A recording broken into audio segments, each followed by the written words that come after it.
So he had invested in all of that for me. He even got the keyboard. One of the original pieces that I still have was my Kurzweil PC88MX. It's a 88 key keyboard. I still have that now to this day, and it still works like a charm.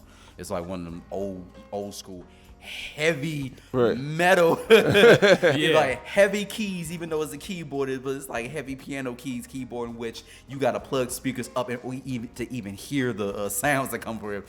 Nowadays, I really use it as a MIDI controller. But if I wanted to, I could still like play the original effects. But that's like '97.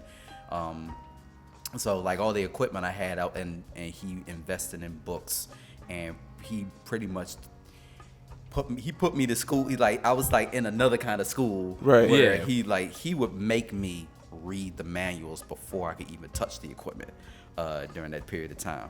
And then on top of that, he also invested in like different programs, different like summer programs I was part of. Like there was this it was more spiritual, gospel based summer music camp that I went to called Back to Basics over the summer. That's where I first started learning how to sing vocals and stuff like that.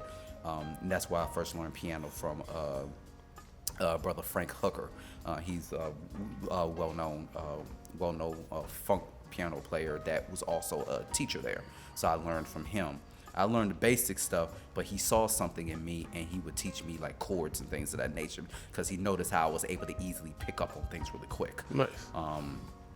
And then later on, I did a fall program where I learned audio engineering. And then later on, we did the fall program for the same camp, which I learned audio engineering and still continued with piano. I think I still continued with piano during that period of time, if I remember correctly. Yeah, I still continued with piano and learned audio engineering. So I learned all that there with. They had a studio in the at the camp, so we were learning how to highs and lows, EQs and things of that nature. They even had a drum machine where you can make your own beats. This is like old school when we were learning how to record recording into each track analog on a tape deck. He had like the old school tape deck and stuff. This is like 96, 97. And so when I would see all that, I'm like, it was like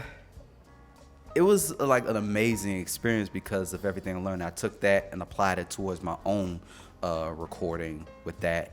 And then I had a bit of a limitation because of the DMT-8 only had a limited amount of time. I think about like 45 minutes that you could record music on there. And so anything I record, I would have to dump it on a DAT tape, because I also had a DAT tape recorder too during that time. And so that used to frustrate me because I always wanted to create, wanted to make stuff, and I had all these different ideas.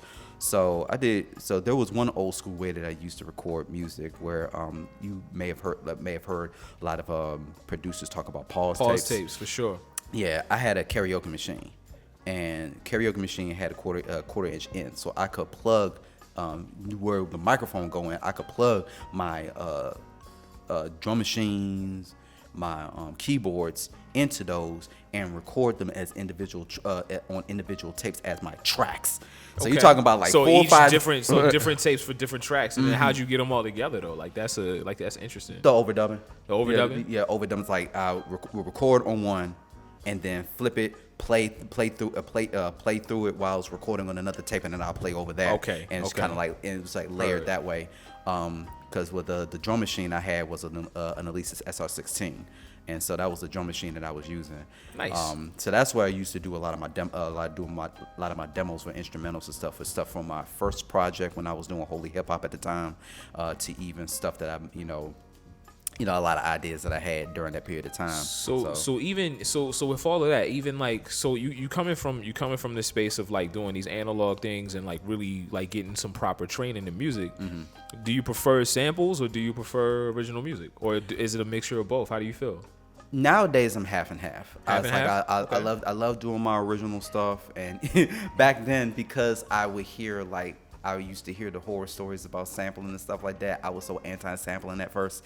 Even when I, you know, when the digital aspect of music started getting better, when I first had my, you know, experience with Reason and Fruity Loops and things of that nature, even Pro Tools, I was still so like used to be anti-sample until the first time I actually tried it, and I was like, huh. Yeah.